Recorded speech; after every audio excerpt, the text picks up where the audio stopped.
Hello बच्चों, कैसे हैं आप सब। आज हम कक्षा 8 के इतिहास को पढ़ेंगे। तो इतिहास की पाठ्य पुस्तक का नाम आप जानते ही हैं, आधुनिक भारत है।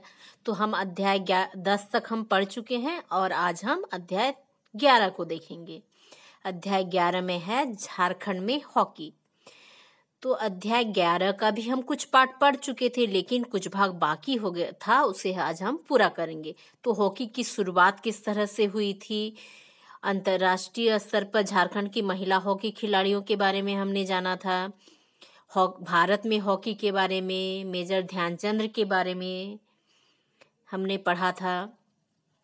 हॉकी का प्रसार किस प्रकार से हुआ था उसके बारे में हमने पिछले वीडियो में पढ़ा था, और हॉकी के जो प्रारंभिक दिन थे उसके बारे में देखा था हमने। तो इस तरह हम यहाँ तक पढ़ चुके थे और आज हम पढ़ेंगे हॉकी स्टिक का जुगाड़। तो आर्थिक स्थिति भारत की उस समय इतनी अच्छी नहीं थी कि अपने लिए हॉकी स्टिक या फिर हॉकी के जो गेंद है उसका व्यवस्था कर सके, क्योंकि लोगों को अपना जीवन चलाना ही मुश्किल हो जाता था और वैसे में उनका जो शौक था हॉकी, उसको पूरा करना एक मुश्किल सा काम था। तो लोग, लेकिन क्या था, यदि मन में इच्छा हो तो कोई ना कोई तो उपाय निकाल ही लेते हैं लोग। तो आप भी क्या करते हैं बच्चे, कभी कभी बैट खरीदने के पैसे नहीं होते हैं तो क्या करते हैं, बैट को लकड़ी का जो ये रहता है, जिससे कोई ये रहता है तो तख्ता रहता है, तो उसको काट कर आप बैट बना लेते हैं। गेंद के लिए भी अलग जुगाड़ कर लेते हैं, कभी कभी मोजे को लपेट कर भी हम गेंद बना लेते हैं। किसी तरह से यदि इच्छा होता है तो हम कोई ना कोई उपाय निकाल ही लेते हैं। तो ये जो हॉकी खिलाड़ी थे ये भी ऐसे ही थे। तो इन्होंने भी अपने जो शौक है हॉकी खेलने का और जो खेलने के लिए जो कमियां थी उसको पूरा करने के लिए कुछ जुगाड़ भिड़ाया। तो क्या क्या जुगाड़ किया उन्होंने, तो ये जो मिशन स्कूल में स्कूल प्रबंधक की ओर से कुछ एक खिलाड़ियों को तो हॉकी स्टिक और गेंद उपलब्ध कराया गया था, लेकिन वो काफी नहीं था क्योंकि खिलाड़ियों की संख्या बहुत ज्यादा थी और सभी को स्टिक और गेंद उपलब्ध कराना भी संभव नहीं था। और हॉकी स्टिक और गेंद की अनुपलब्धता, यदि ये उपलब्ध नहीं होंगे तो जो हॉकी खेलेंगे कैसे, यदि आपके पास पेन नहीं होगा तो आप लिखेंगे कैसे। तो उसी तरह से यदि हॉकी स्टिक नहीं होगा तो लोग हॉकी कैसे खेलेंगे।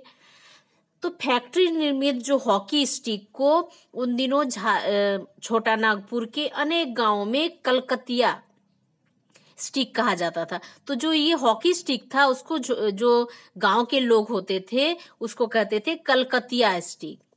तो जो उत्साही आदिवासी खिलाड़ी कलकतिया स्टिक का जुगाड़ नहीं कर पाते थे तो वे क्या करते थे, बांस का पेड़ आपने देखा है ना, लंबी सा जो बांस का पेड़ होता है, तो उसकी जो टहनियां होती थी उसको काट कर लोग हॉकी स्टिक बना लेते थे। खेलना है तो कुछ तो व्यवस्था करना होगा, तो क्या करते थे, बांस की टहनियों को काट देते थे और जो बांस का जो केंद की जो लकड़ी का उपयोग किया करते थे, क्या करते थे इसके लिए, केंद एक केंद, या आपको पता नहीं है कि नहीं केंद के बारे में पता, तो ये केंद का एक लकड़ी होता था, तो इससे भी स्टिक बनाया जाता था, बांस से तो बनाया जाता ही था। और बांस का जो होता था वो प्राकृतिक रूप से इसको जो जड़ के तरफ थोड़ा सा मुड़ा हुआ रहता था, तो इससे उनको सुविधा होता था। बांस को गोलाकार मतलब छील लेते थे और उससे स्टिक तैयार हो जाता था। और जो गेंद बनाना होता था तो बांस का जो जड़ होता है ना, जो नीचे तरफ भाग, ये जैसे बांस का पेड़ हुआ, ये नीचे तरफ इस तरह से घुमा हुआ रहता था और इसमें जड़ निकले रहते हैं। तो ये जो भाग होता था इसको लोग क्या करते थे, छील छील कर गेंद के शक्ल में बदल देते थे। ठीक है, तो हो गया हॉकी स्टिक के लिए गेंद का व्यवस्था हो गया। देखिए किस तरह से व्यवस्था कर लिए। तो इस तरह से यदि किसी में इच्छा शक्ति हो तो वो ठीक अपना व्यवस्था, जुगाड़ू व्यवस्था भी कर सकता है। और जो बांस का पौधा होता है तो उससे आपका स्टिक भी बन गया और ये उसका जड़ से क्या बन गया, गेंद बन गया। और जो केंद का डाली होता था, केंद का एक पेड़ होता है बड़ा बड़ा केंद का, उसके छोटे छोटे गोल गोल फल लगते हैं, मीठा मीठा लगता है खाने में, तो उसका जो डाल होता है, टहनियां होती हैं, तो उसको आग में सेक दिया जाता था और आग में सेक देने से वो थोड़ा नरम हो जाता था और उसको मोड़ा जा सकता था, और उसके निचले भाग को क्या किया जाता था, जमीन में गाड़ दिया जाता था, और जो शेष भाग होता था उसको रस्सी से बांधकर खींचकर झुकाया जाता था, और उसके जो दूसरे भाग होते थे उसमें पत्थर दबा दिया जाता था। जैसे ये हो गया आपका केंद की टहनी हो गई, तो इसका जो इस सिरा को क्या किया जाता था, आग से जलाकर थोड़ा नरम कर दिया जाता था, और इसको मिट्टी से आप दबा दिए, ये मिट्टी है, मिट्टी में दबा दिए, और इसका जो दूसरा सिरा है इसको इधर खींचकर रस्सी बांधकर खींच दिया जाता था, और यहाँ पर एक बड़ा सा पत्थर दबा दिया जाता था, जिससे क्या होता था, और उसको कुछ दिनों तक जब छोड़ दिया जाता था तो धीरे धीरे वो क्या हो जाता था, टेढ़ा हो जाता था। लगभग 3 सप्ताह तक इसको छोड़ दिया जाता था और वो अपना आकार स्टिक जैसा ले लेता था। तो शुरुआती दिनों में छोटा नागपुर में यह खेल मुख्यतः रांची जिला और उसके आसपास खेला जाता था। तब से लेकर झारखंड के जितने भी खिलाड़ी अंतर्राष्ट्रीय स्तर पर चमके हैं उनमें से लगभग सभी रांची जिले से ही हैं, क्योंकि जहां खेला जाएगा वहीं के खिलाड़ी ना अंतर्राष्ट्रीय स्तर पर खेले जाएंगे, और जहां नहीं खेला जाएगा वहां के खिलाड़ी कैसे जाएंगे। इसलिए रांची के आसपास अधिक हॉकी खेला जाता था, इसलिए यहाँ के खिलाड़ी पहुंच जाते थे अंतर्राष्ट्रीय स्तर पर। अब देखते हैं यहाँ के जो खिलाड़ी होते थे, जैसे जयपाल सिंह मुंडा, नोएला टोप्पो, जॉन टोप्पो, माइकल किंडो, बानुस डुंगडुंग, मनोहर टोपनो, गोपाल भोंगरा, जस्टिन केरकेट्टा, जेम्स केरकेट्टा से लेकर अजित लकड़ा, बिमल लकड़ा, बीरेंद्र लकड़ा तक सभी इसी क्षेत्र की देन है। कहाँ के देन है? रांची और उसके आसपास के क्षेत्र। और इनमें से कोई खूंटी से तो कोई सिमडेगा, कोलेबिरा से और कई गुमला क्षेत्र से भी खिलाड़ी अंतर्राष्ट्रीय स्तर पर निकले हैं खेलने के लिए। तो उल्लेखनीय है कि उन दिनों जो रांची जिला का क्षेत्र था वो भी बहुत फैला हुआ था, और आज के गुमला का नाम सुने होंगे आप, गुमला, खूंटी, सिमडेगा, ये सभी क्षेत्र रांची जिला के अंतर्गत आते थे। और रांची के हॉकी खिलाड़ियों ने बीटन कप चैंपियनशिप जीतकर रांची और छोटा नागपुर का नाम राष्ट्रीय स्तर पर रोशन किया था। इसका मतलब क्या है? झारखंड में हॉकी प्रतिभाओं की कमी नहीं थी, लेकिन अंतर्राष्ट्रीय स्तर पर इस क्षेत्र का नाम हॉकी मानचित्र में लाने का श्रेय जाता है जयपाल सिंह मुंडा को। तो इन्होंने क्या किया? अंतर्राष्ट्रीय स्तर पर हॉकी का नाम, झारखंड का नाम ऊंचा किया। भारत के प्रथम ओलंपिक हॉकी टीम के कैप्टन थे जयपाल सिंह मुंडा, और इन्होंने विश्व हॉकी को झारखंड में परिचय कराया, अंतर्राष्ट्रीय स्तर पर अपने टीम को खिलवाया।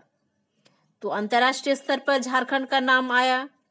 झारखंड की हॉकी खिलाड़ी देखिए, यहाँ है निक्की प्रधान का दिया गया है।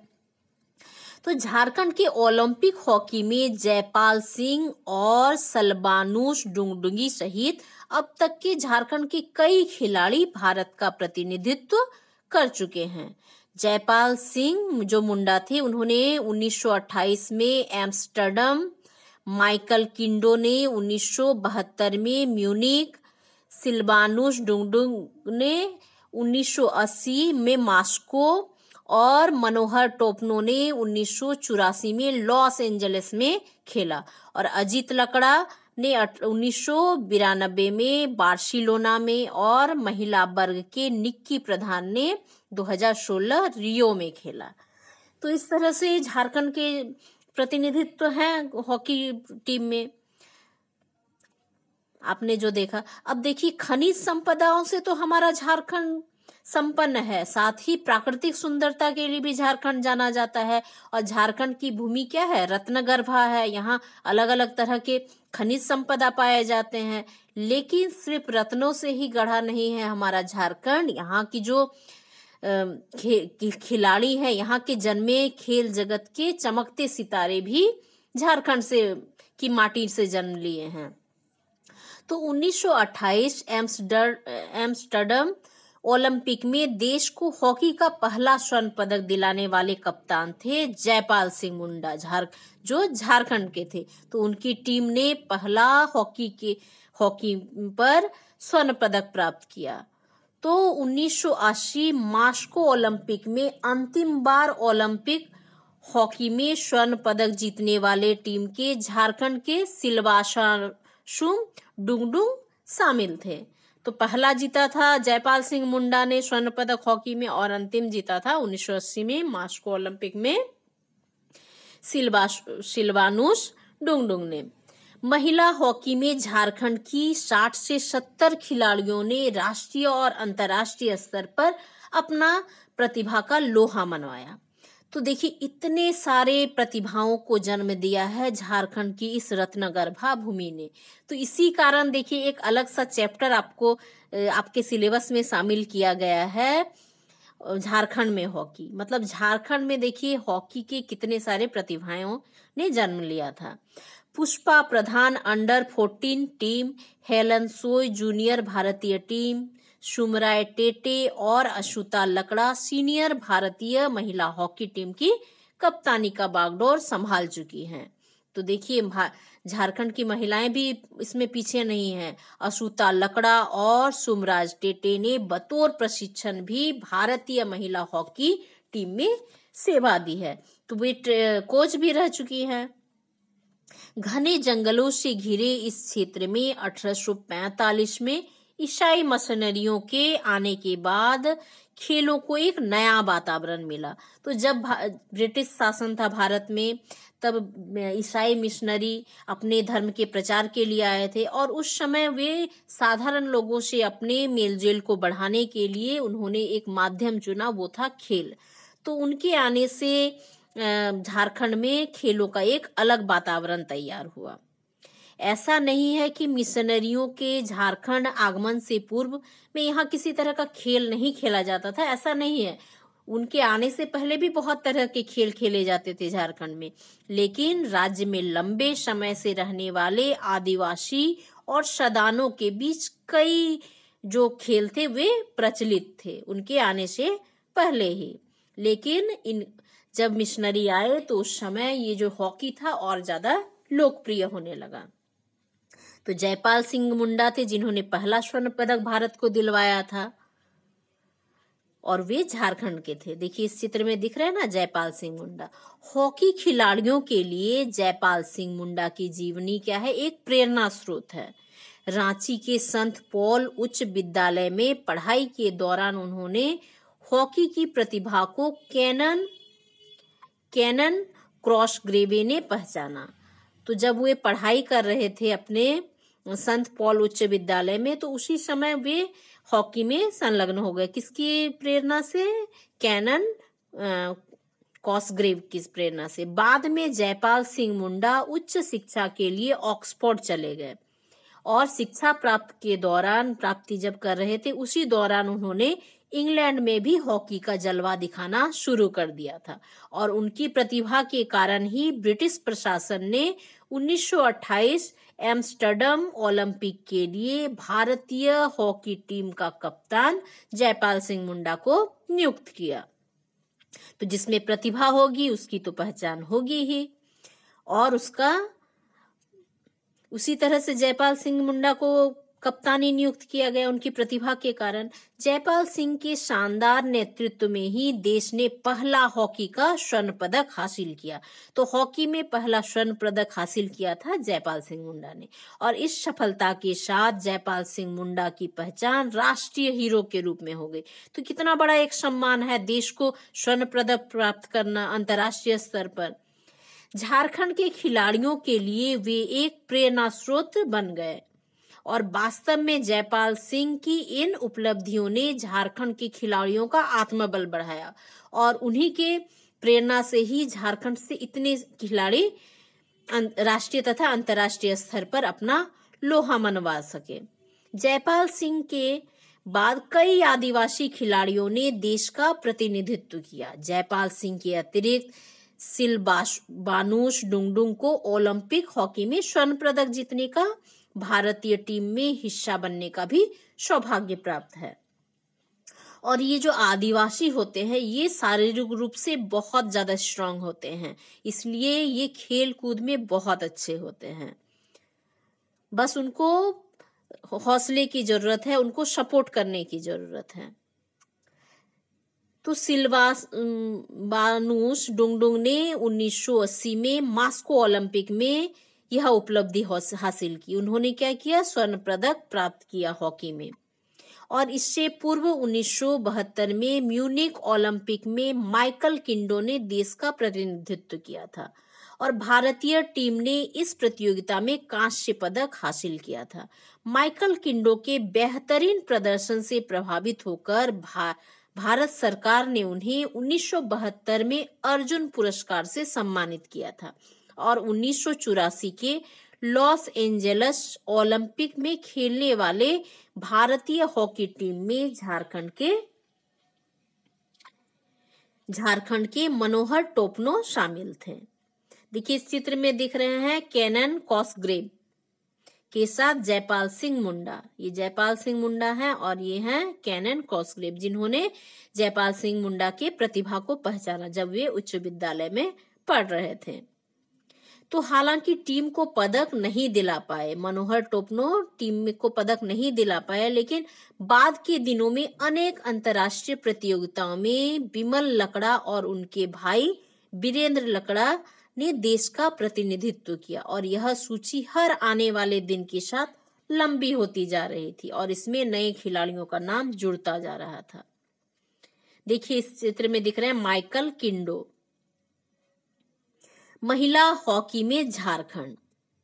महिला हॉकी की चर्चा के बिना झारखंड के हॉकी को नहीं समझा जा सकता है। लगभग 4 दशक में राष्ट्रीय स्तर पर झारखंड की महिला हॉकी खिलाड़ियों ने अपनी सशक्त मौजूदगी का अनुभव कराया, क्योंकि महिलाएं भी पीछे नहीं थी झारखंड की, वे भी खेल के क्षेत्र में काफी आगे हैं, वे भी बहुत स्ट्रांग होती हैं झारखंड की महिलाएं। तो 1974-75 में तत्कालीन बिहार सरकार ने राज्य खेल परिषद का गठन किया और भारतीय खेल प्राधिकरण साई के संयुक्त प्रयास से प्रतिभाओं को तलाशने की योजना बनाई और इसके तहत 12-13 साल की प्रतिभाओं को चयन कर योग्य शिक्षकों के देखरेख में उनको ट्रेनिंग देने का भी काम किया गया। और इसी क्रम में क्या हुआ, रांची स्थित जो राजकीय बालिका उच्च विद्यालय है बरियातू और उर्सलाइन स्कूल जो है, या फिर गुमला में जो महिला आदिवासी लड़कियों के लिए क्या किया गया, हॉकी प्रशिक्षण के लिए प्रशिक्षण केंद्र की स्थापना की गई। और शारीरिक रूप से मजबूत और प्रतिभा की धनी झारखंड की जनजाति खिलाड़ियों की प्रतिभा को निखारने के लिए केंद्र सरकार ने भी बहुत दिलचस्पी ली, क्योंकि जो झारखंड की महिलाएं होती हैं, जनजाति महिलाएं होती हैं, वे शारीरिक रूप से बहुत मजबूत होती हैं और इस कारण से वे खेलों को और ज्यादा अच्छे से कर सकती हैं। तो किसी भी खेल में देखिएगा कि जितने भी खेल होते हैं उसमें आदिवासियों जो महिला खिलाड़ी हैं उनको आप देख सकते हैं, क्योंकि वे शारीरिक रूप से बहुत स्ट्रांग होते हैं और वो बहुत मेहनत कर सकते हैं। तो खेल मंत्रालय ने हॉकी प्रशिक्षण कुलवंत सिंह को रांची भेजा, किसके लिए, महिलाओं को हॉकी के प्रशिक्षण देने के लिए, जिसके बाद महिला हॉकी के इतिहास में सुनहरे पन्ने एक के बाद एक जुड़ते गए। तो उनमें तो शारीरिक रूप से बहुत मजबूत थे, बस कमी क्या थी, प्रशिक्षण की। और जब वो मिल गया तो उनके हॉकी के इतिहास में सुनहरे पन्ने जुड़ते गए इनकी कीर्तियों के। तो कुलवंत सिंह के मार्गदर्शन में पहले सत्र के लिए 33 लड़कियों का चयन किया गया। तो कभी आपको मौका मिले तो आप जरूर चक दे इंडिया देखिएगा, उससे भी आपको हॉकी के बारे में पता चलेगा। तो देखिएगा उसमें भी झारखंड की खिलाड़ियों ने हिस्सा लिया था। तो हर जगह खेल के क्षेत्र में विशेषकर झारखंड की महिलाओं का जरूर योगदान रहता है, क्योंकि वे बहुत ज्यादा स्ट्रांग होती हैं। माइकल किंडो झारखंड में अब तक के इकलौते ऐसे खिलाड़ी हैं जिन्होंने ओलंपिक, विश्व कप और एशियाई खेलों जैसे विश्व की 3 श्रेष्ठ हॉकी प्रतियोगिता में भारत को पदक दिलाने का गौरव प्राप्त किया है। खिलाड़ियों की नैसर्गिक प्रतिभा और कुलवंत सिंह ने के कठिन परिश्रम का फल जल्द देखने को मिला। तो कुलवंत सिंह उनके कोच थे, प्रशिक्षक थे, और लड़की खिलाड़ियां जो थी वो बहुत मेहनती थी। तो इस दोनों के संयुक्त प्रयास से 1976 में अखिल भारतीय ग्रामीण खेलकूद में झारखंड की टीम उप विजेता बनी और 1978 ईस्वी में बिहार खेल प्राधिकरण का गठन किया गया और जिसके तहत कई अन्य खेलों को भी प्रोत्साहन दिया गया। साल 1943 झारखंड की महिला हॉकी के लिए अविस्मरणीय वर्ष था, मतलब यादगार वर्ष था। क्यों? क्योंकि झारखंड की सावित्री पूर्ति का चयन रूस जाने वाली भारतीय टीम में कर लिया गया था। ये देखिए सावित्री पूर्ति हैं और ये झारखंड की जो खिलाड़ी हैं उनका चयन रूस जाने वाली जो भारतीय टीम का गठन हुआ था उसमें इनको स्थान मिला था। भारतीय टीम में स्थान हासिल करने वाली वह बिहार झारखंड की पहली महिला खिलाड़ी बनी। तो टीम में 9वीं कक्षा की छात्रा अलमा गुड़िया को सुरक्षित खिलाड़ी के रूप में चुन लिया गया और इस टीम में जो 9th स्टैंडर्ड में पढ़ रही थी अलमा गुड़िया उसको भी चुन लिया गया और इसके बाद जो सिलसिला शुरू हुआ तो वह आज भी जारी है और आप उसे देख ही रहे हैं। कुलवंत सिंह के बाद राजपाल सिंह सिद्धू और उनके बाद नरेंद्र सिंह सैनी ने बरियातू सेंटर को आगे बढ़ाने में बहुत महत्वपूर्ण भूमिका निभाई। तो इसमें ये जो झारखंड की हॉकी महिला खिलाड़ियों में नाम जुड़ते ही गए। इसके बाद फुलमणि हेरेंस, विश्वासी पूर्ति, अमरमणि कुल्ली, जसमंती सांगा, सिलमणि हेरेंस, पियारी तिरु, अन्नधाम, सुमराय टेटे, हेलेन सोय, मसीरा सुरीन, कांतिबा, पुष्पा प्रधान जैसे अनेक खिलाड़ियों ने अंतर्राष्ट्रीय स्तर पर झारखंड का नाम रोशन किया। तो इन नामों से आप परिचित होइए और इनको भी जानिए क्योंकि इन्होंने भी हमारे देश को नाम आगे बढ़ाने में महत्वपूर्ण योगदान दिया है। तो ये चैप्टर समझ गए। आशा करती हूँ आपको चैप्टर बहुत अच्छा लगा होगा। इसको आप पढ़ेंगे और समझने का कोशिश करेंगे और इससे जुड़ी तथ्य यदि आपको कहीं से मिलेंगे तो उसको भी जरूर जानिए क्योंकि अपने राज्य के बारे में जानना सभी को चाहिए और जितनी जानकारियां बढ़ेगी हमारा भी ज्ञान बढ़ेगा। अब देखिए यहाँ कुछ जानने के लिए दिया गया, जैसे रांची स्थित बरियातू हॉकी सेंटर ने देश को 50 से ज्यादा राष्ट्रीय और अंतर्राष्ट्रीय महिला हॉकी खिलाड़ी दिए हैं और ऐसी उपलब्धि देश के किसी अन्य विद्यालय या प्रशिक्षण केंद्र के खाते में दर्ज नहीं हुआ। जो मिला है बरियातू का हॉकी सेंटर जो है उसमें लगभग 50 महिलाएं जो हैं 50 महिला खिलाड़ी वो राष्ट्रीय और अंतर्राष्ट्रीय स्तर पर खेल चुकी हैं। ठीक है, तो देखिए कितना सुनहरा इतिहास है झारखंड का हॉकी से जुड़ा। तो आपने जाना, आशा करती हूँ जानकर अच्छा लगा होगा। देखिए यदि आप झारखंड से के खेल से संबंधित और भी जानकारी पाना चाहते हैं तो इस वेबसाइट पर आप चेक कर सकते हैं। अब देखते हैं कुछ उपयोगी शब्द, जैसे चयन, सिलेक्शन, प्रतियोगिता, कंपटीशन, प्रेरणा स्रोत, आइडियल, प्रतिभा, टैलेंट, प्रशिक्षण केंद्र, ट्रेनिंग सेंटर। क्लियर है? अब ये चैप्टर आप अच्छे से पढ़ेंगे और कोई दिक्कत होगा तो जरूर कमेंट करेंगे। Thank you.